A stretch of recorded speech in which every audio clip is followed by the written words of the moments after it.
नमस्कार। तो चलिए स्टार्ट करते हैं आज का सेशन। देखिए, सबसे पहले सेशन को स्टार्ट करने से पहले एक क्वेश्चन था प्रीवियस, उसको डाउट क्लियर कर लेते हैं। Which mountain pass joins Kullu and Mandi district of Himachal Pradesh? कौन सा पहाड़ी दर्रा हिमाचल प्रदेश के कुल्लू और मंडी जिलों को जोड़ता है? देखो, कुल्लू और मंडी को जो जोड़ता है वो जोड़ता है दुलची दर्रा। ऑप्शन ए जो है वो सही आंसर है। ये दुलची दर्रा जोड़ता है कुल्लू को मंडी से, ये आप याद रखिए। और जलोरी दर्रा जो है, जलोरी दर्रा डिस्ट्रिक्ट कुल्लू में स्थित है। दराती दर्रा कहाँ पर स्थित है? दराती दर्रा जो है चंबा को पांगी से जोड़ता है। और जालसू दर्रा कहाँ पर है? जालसू दर्रा जो है ये ये जालसू दर्रा जो है कांगड़ा को चंबा से जोड़ता है। तो ये आप याद रखें कि जालसू दर्रा कांगड़ा को चंबा से जोड़ता है, दुलची दर्रा कुल्लू में स्थित है, और दराती दर्रा जो है वो चंबा को पांगी से जोड़ता है। ये आप ध्यान रखिएगा। क्वेश्चन नंबर 40 तक हमने डिस्कस कर लिए थे। क्वेश्चन नंबर 41 देखेंगे। As per 2011 census which district of Himachal Pradesh has the highest density of population? 2011 की जनगणना के अनुसार जो है वो कि हिमाचल प्रदेश के किस जिले में सबसे अधिक जनसंख्या घनत्व है? सबसे अधिक जनसंख्या घनत्व यहाँ पर पूछा गया है। देखो, जब डेंसिटी की बात की जा रही है तो डेंसिटी सबसे अधिक है हमीरपुर की। ऑप्शन बी बिल्कुल सही आंसर है। हिमाचल की डेंसिटी और पॉपुलेशन कितनी है ये आप मुझे कमेंट करके बताइए। डेंसिटी पॉपुलेशन कितनी है हिमाचल प्रदेश की, मैं आपसे पूछ रहा हूँ। नेक्स्ट क्वेश्चन देखते हैं, क्वेश्चन नंबर 42। देखिए, साथ साथ में कमेंट करते रहिए। क्वेश्चन नंबर 42 है, विच district of Himachal Pradesh reported the highest incident of crime during 2014? 2014 में जो था वो हिमाचल प्रदेश के किस जिले में अपराधों की संख्या सर्वाधिक रही? देखो, तो अपराधों की सबसे अधिक संख्या जो है वो है डिस्ट्रिक्ट कांगड़ा में। ऑप्शन ए बिल्कुल सही आंसर है। नेक्स्ट क्वेश्चन देखते हैं, question number 43। In which district of Himachal Pradesh is Tangnu Romai hydro power project? तो तंगनू रुमाई जल विद्युत परियोजना हिमाचल प्रदेश के किस जिले में स्थित है? देखो, तंगनू रुमाई जल विद्युत परियोजना जो है वो कहाँ पर है? ये डिस्ट्रिक्ट शिमला में स्थित है। ऑप्शन सी जो है वो बिल्कुल सही आंसर है। नेक्स्ट क्वेश्चन देखते हैं, क्वेश्चन नंबर 44। क्वेश्चन नंबर 44 है, in which district of Himachal Pradesh a site has been identified for setting up a solar plant? Himachal Pradesh के किस जिले में जो है सौर विद्युत परियोजना के लिए क्षेत्र का चयन किया गया है? देखो, ये बिलासपुर इसका सही आंसर है। अभी तो बिलासपुर में जो है नैना देवी के समीप एक सोलर पावर प्रोजेक्ट भी है, जिसके बारे में मैंने आपको डिटेल में बताया था कितनी कैपेसिटी का था वो भी बताया था। ये आप कमेंट करके बताइए कि डिस्ट्रिक्ट बिलासपुर में कहाँ पर जो है वो सोलर पावर प्रोजेक्ट है। ये हम डिटेल में सब डिस्कस कर चुके हैं। Next question, question number 45। In which river basin is Sarbari hydel power project? Sarbari hydel power project जो है वो कौन सी नदी के ऊपर बना हुआ है? सरवरी जल विद्युत परियोजना जो है वो बनी हुई है ब्यास नदी के ऊपर। ऑप्शन ए बिल्कुल सही आंसर है, ब्यास नदी के ऊपर ही बनी हुई है। नेक्स्ट क्वेश्चन देखते हैं, which one of the following hydro power project is not in private sector? निम्नलिखित में से कौन सी जल विद्युत परियोजना जो है वो निजी क्षेत्र में नहीं है? जब नहीं है आपसे पूछा गया है तो इस क्वेश्चन का सही आंसर है ऑप्शन डी, रुकती परियोजना। रुकती परियोजना नहीं है। अच्छा, next question most important question है, कई बार एग्जाम में पूछा गया है, कई बार हम भी डिस्कस कर चुके हैं। According to 2010-2011 agriculture census, what is the percentage of small and marginal holding in Himachal Pradesh? 2010-2011 की कृषि गणना के अनुसार हिमाचल प्रदेश में लघु और सीमांत जोतों का प्रतिशत क्या है? तो ये लघु और सीमांत किसानों का जब आपसे पूछा गया है वो पूछा गया है, इसका सही आंसर होगा ऑप्शन सी, 87.95%। ये इसका सही आंसर है। नेक्स्ट क्वेश्चन है क्वेश्चन नंबर 48। क्वेश्चन नंबर 48 है, where was mobile soil testing lab set up in Himachal in 2010-2011? तो वर्ष 2010-2011 में हिमाचल प्रदेश के किस स्थान पर जो है एक चलित मिट्टी जांच प्रयोगशाला स्थापित की गई है? मोबाइल सॉइल टेस्टिंग लेबोरेटरी इस तरह की होती है कि गाड़ी में ही वो सब कुछ करते हैं, छोटी सी वैन होती है, उस तरह से कुछ ये सेटअप होता है इनका। तो इसका सही आंसर है ऑप्शन ए, पालमपुर। 2010-11 की बात की जा रही है। क्वेश्चन नंबर 49 है, what is the extent of state subsidy for setting up poly house? तो ये उस टाइम का क्वेश्चन है। अगर उस टाइम की आप बात करेंगे तो इसमें 85% डिस्काउंट जो है वो दिया जाता है। 85% है ना, ये none of these, option D सही आंसर है इसका, नन ऑफ दीज। अगर हम नेक्स्ट क्वेश्चन को देखेंगे, नेक्स्ट क्वेश्चन है, where is the sheep breeding farm in Shimla district? Shimla जिले में भेड़ प्रजनन फार्म कहाँ पर स्थित है? शिमला जिले में भेड़ प्रजनन फार्म जो है वो कहाँ पर है? ज्योरी में स्थित है। ऑप्शन डी बिल्कुल सही आंसर है, ज्योरी में ये स्थित है। Question number 51, eight which one of the following reservoir the per hectare production of fish is highest in India. निम्नलिखित में से किस जलाशय में प्रति हेक्टेयर मत्स्य उत्पादन भारत में सर्वाधिक है। किस में हो सकता है, आपको पता है गोविंद सागर में ही हो सकता है। ऑप्शन सी बिल्कुल सही आंसर है। नेक्स्ट क्वेश्चन है क्वेश्चन नंबर 52। क्वेश्चन नंबर 52 है, which country is assisting in Swan river integrated watershed management project in Una. तो स्वान नदी पर एकीकृत जलागमन प्रबंधन परियोजना ऊना में कौन से देश की सहायता से ये बनाई जा रही है। देखो कौन सी देश की सहायता से ये बनाई जा रही है। जो स्वान रिवर इंटीग्रेटेड वाटरशेड प्रोजेक्ट है ये बनाया जा रहा है जापान की सहायता से। ऑप्शन ए जापान जो है वो सही आंसर है। तो ये आप याद रखिएगा, इंपॉर्टेंट क्वेश्चन है। Question number 53, which bank is collaborating in implementing the दूध गंगा स्कीम इन हिमाचल प्रदेश। तो दूध गंगा स्कीम जो है ये किसकी सहायता से चलाई जा रही है। ये चलाई जा रही है भाई ऑप्शन बी नाबार्ड की सहायता से। नाबार्ड की सहायता से ये चलाई जा रही है। नेक्स्ट क्वेश्चन है क्वेश्चन नंबर 54। क्वेश्चन नंबर 54 है, what is the approximate percentage of total geographical area of Himachal Pradesh under forest. तो फॉरेस्ट के अंडर मैंने आपको बताया था, शायद पिछली वीडियो में हमने डिस्कस किया था कि उस टाइम तो था 66%। अगर हम प्रेजेंटली बात करें तो प्रेजेंटली जो है हिमाचल प्रदेश के कुल भौगोलिक क्षेत्र का 68.16% अर्थात 37,947 स्क्वायर किलोमीटर क्षेत्र जो है वो वनों के अधीन आता है। ये याद रखिएगा प्रेजेंटली कितना आता है, और ये पुराना डाटा है, इसको याद रखने की ज़रूरत नहीं है। प्रेजेंटली 68.16 आता है, ये आप याद रखिए, इंपॉर्टेंट चीज़ है।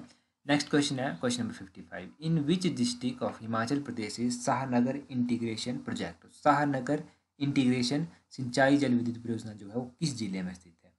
आपको पता है कहाँ पर है ये। ऑप्शन बी डिस्ट्रिक्ट कांगड़ा में ये स्थित है।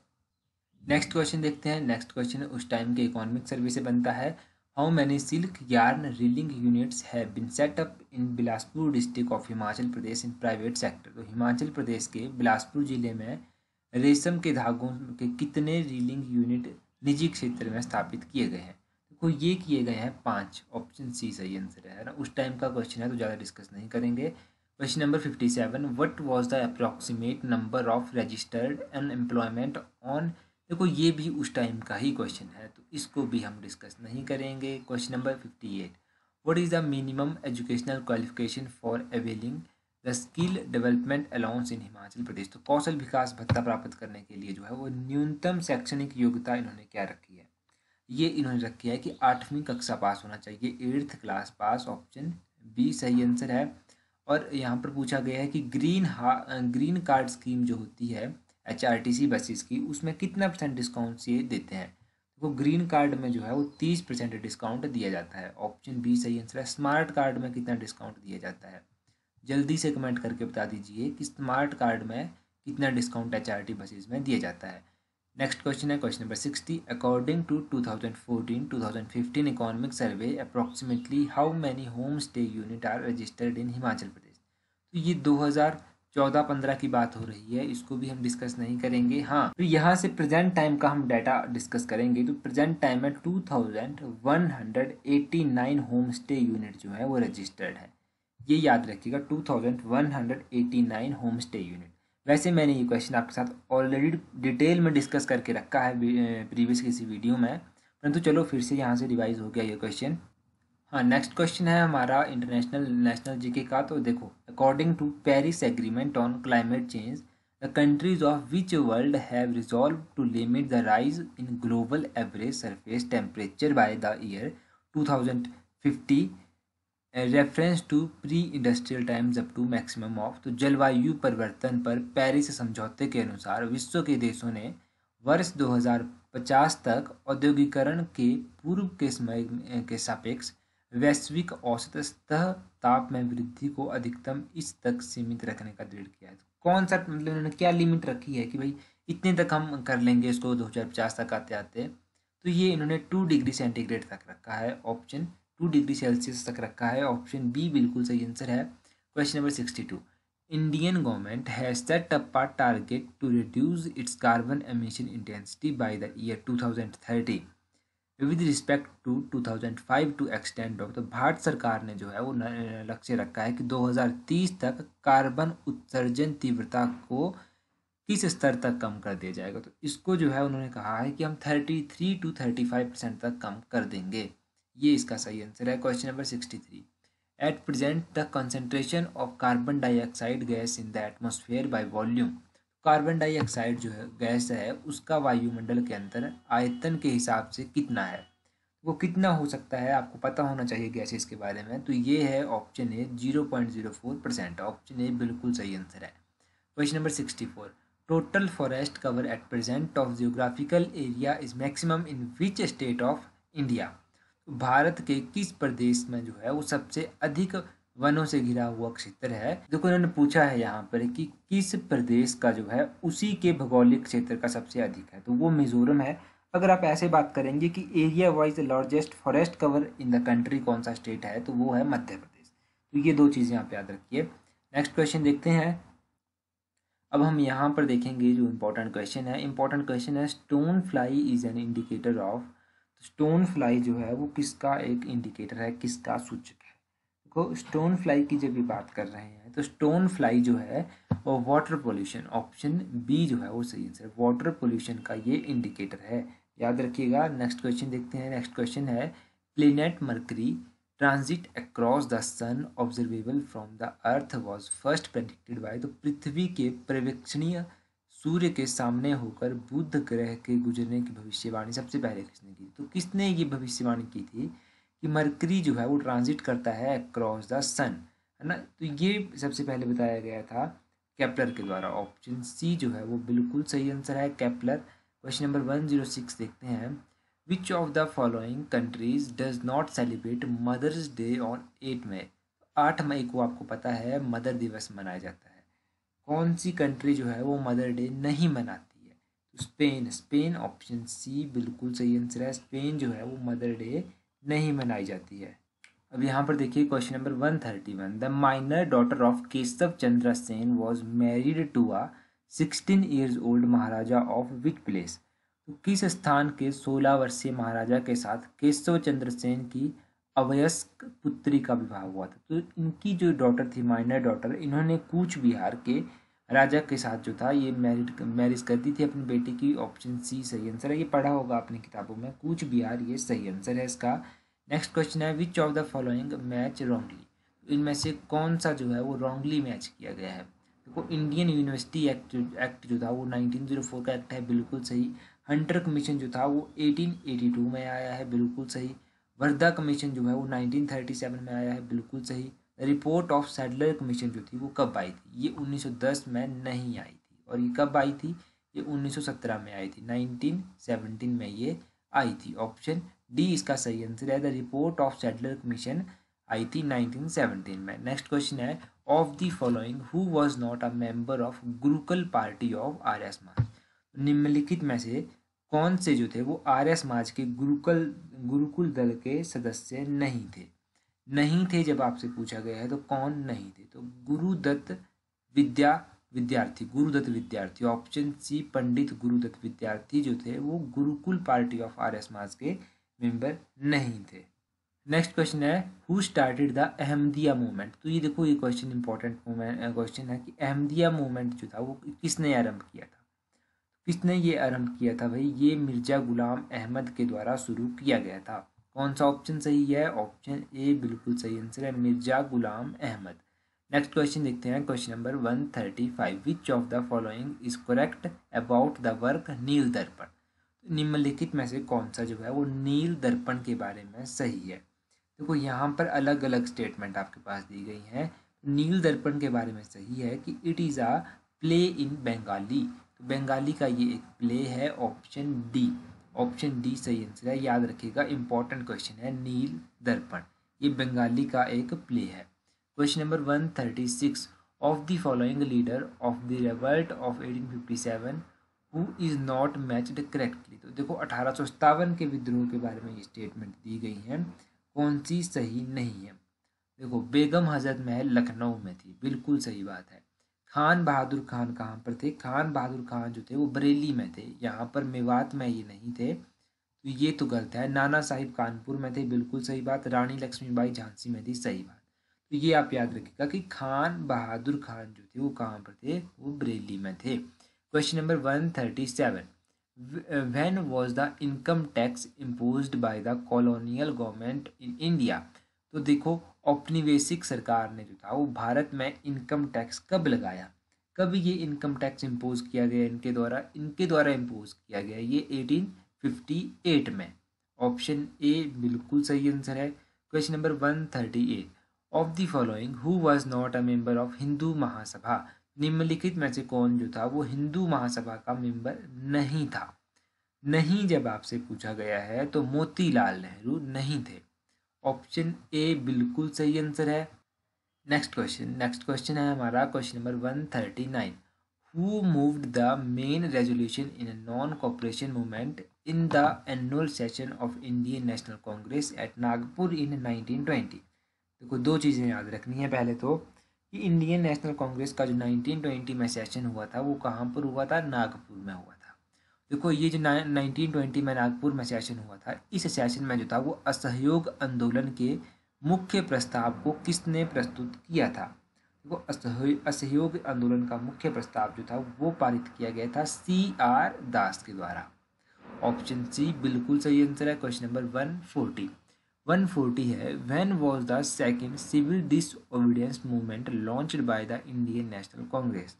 तो भारतीय राष्ट्रीय कांग्रेस के द्वारा जो था वो सेकंड सविनय अवज्ञा आंदोलन कब शुरू किया गया था। कब शुरू किया गया था, जब सेकंड की बात कर रहे हैं ये, तो सेकंड किया गया था 1932 में। ऑप्शन बी जो है वो बिल्कुल सही आंसर है। Question number 141, which session of Congress was presided over by Gandhi ji. तो गांधी जी ने कौन सा सेशन जो था वो प्रिजाइड किया था, कब वो बने थे। देखो, कब बने थे ये तो आप ईयर मुझे कमेंट करके बताइए कब बने थे, है ना। और कौन सा सेशन था ये मैं आपको बताता हूँ, ये है बेलगाम सेशन। ऑप्शन डी बिल्कुल सही आंसर है। Question number 142, in which satyagraha Gandhi ji used the last weapon of hunger strike. तो किस सत्याग्रह में गांधी जी ने भूख हड़ताल के अंतिम सत्र का प्रयोग किया था, सशस्त्र का अंतिम सशस्त्र जो था वो उन्होंने कहाँ पर प्रयोग किया था। लास्ट टाइम इन्होंने पूछा है, लास्ट वेपन, है ना, तो कहाँ पर किया था, ये इन्होंने किया था Ahmedabad textile mill. Option A बिल्कुल सही आंसर है, अहमदाबाद टेक्सटाइल मिल। तो नेक्स्ट क्वेश्चन देखते हैं। नेक्स्ट क्वेश्चन क्या है, थोड़ा फेडेड है यहाँ पर। Where was the first Indian civil services commission held in India. तो भारत की पहली जो ICS भारतीय वैधानिक परीक्षा थी, ICS की परीक्षा, वो कहाँ पर हुई थी, कहाँ पर हुई थी आपको पता है, ये हुई थी इलाहाबाद में। ऑप्शन डी बिल्कुल सही आंसर है। Question number 144, which name did Gandhi ji give to his scheme of education. तो गांधी जी ने अपनी स्कीम जो एजुकेशन की, शिक्षा की उनकी योजना थी, उसको नाम दिया था, क्या नाम दिया था, वर्धा योजना। ऑप्शन बी बिल्कुल सही आंसर है। Question number 145, from where did Gandhi ji came across the three principle of ideology. तो गांधी जी ने अपनी विचारधारा में तीन सिद्धांतों को किसके संपर्क में आने से लिया था। तो ये किसके संपर्क के बाद आने से लिया था, तो ये जॉन रस्किन। जॉन रस्किन कौन सा, ऑप्शन बी सही आंसर है। जॉन रस्किन की अनटू लास्ट बुक थी इनकी एक, यहाँ से इन्होंने लिया था जॉन रस्किन की किताब से। कई बार क्वेश्चन यहाँ से पूछा जाता है। Question number 146, Gandhi ji satyagraha is based on. तो गांधी जी का सत्याग्रह किस पे बेस्ड था, सत्य और अहिंसा पर था, परिणाम और साधन पर था, नैतिकता पर था। इन सभी पर था। ऑप्शन डी उपयुक्त सभी इन तीनों पर ही था। क्वेश्चन नंबर 147 है, of the following who was not the member of Congress socialistic party. Congress socialistic party के इनमें से कौन से जो थे वो सदस्य नहीं थे। नहीं जब आपसे पूछा गया तो करतार सिंह सराभा। ऑप्शन बी बिल्कुल सही आंसर है, करतार सिंह सराभा जो है वो नहीं थे। Question number 148, where did not come to power the parallel government during the quit India movement. तो भारत छोड़ो आंदोलन के दौरान कहाँ पर जो था वो समांतर सरकारें सत्ता में नहीं आई थी। कहाँ पर नहीं आई थी ये नहीं आई थी कहाँ पर, सूरत में नहीं आई थी। ऑप्शन ए जो है वो सही आंसर है। Question number 149. Attlee, the British Prime Minister, made a statement in British Parliament that the transfer of power to India would take place. देखो ब्रिटिश प्रधानमंत्री एटली ने जो था वो ब्रिटिश पार्लियामेंट में भारत को कब सत्ता हस्तांतरित करने का बयान दिया था। ये इनके द्वारा बयान दिया गया था, कब दिया गया था आपको एग्जैक्टली पता होना चाहिए इसके बारे में। 30 जून 1948 को इन्होंने दिया था। ऑप्शन डी बिल्कुल सही आंसर है, 30 जून 1948। क्वेश्चन नंबर 145 है 150 है, तो arrange the following viceroy in India. Chronicle order में आपको इनको अरेंज करना है। देखो सबसे पहले कौन से वाइसराय आए थे ये आपको पता होना चाहिए, उसके बाद कौन से आए ये सीरीज में ही आपको पता होना चाहिए। सबसे पहले आए थे लॉर्ड रेडिंग, उसके बाद कौन आए थे पहले नंबर दूसरे नंबर पर, तो उनके बाद विलिंगडन आए। उसके बाद कौन से आए, उसके बाद लॉर्ड लिनलिथगो आए और उसके बाद लॉर्ड वेवेल आए। तो ये आप याद रखिए कौन सा होगा इसका। यहाँ पर देखिए 4, 3 और उसके बाद 1 और उसके बाद 2, ऑप्शन सी ये वाला ऑप्शन जो है वो सही आंसर है। अच्छा आप हमें टेलीग्राम पर ज्वाइन कर लीजिए। टेलीग्राम पर आपको इंपॉर्टेंट पीडीएफ मिलती रहती है। और देखो काफ़ी टाइम आप लोग कहते हैं कि भाई ये हमें नोटिफिकेशन ही नहीं आती है, तो नोटिफिकेशन तभी आएगी जब आप चैनल को सब्सक्राइब कर देंगे। चैनल को सब्सक्राइब करें और टेलीग्राम ग्रुप पर ज्वाइन कर लें ताकि टाइम टू टाइम आपको इम्पोर्टेंट इन्फॉर्मेशन मिलती रहे। So that's all. Thank you for watching the video.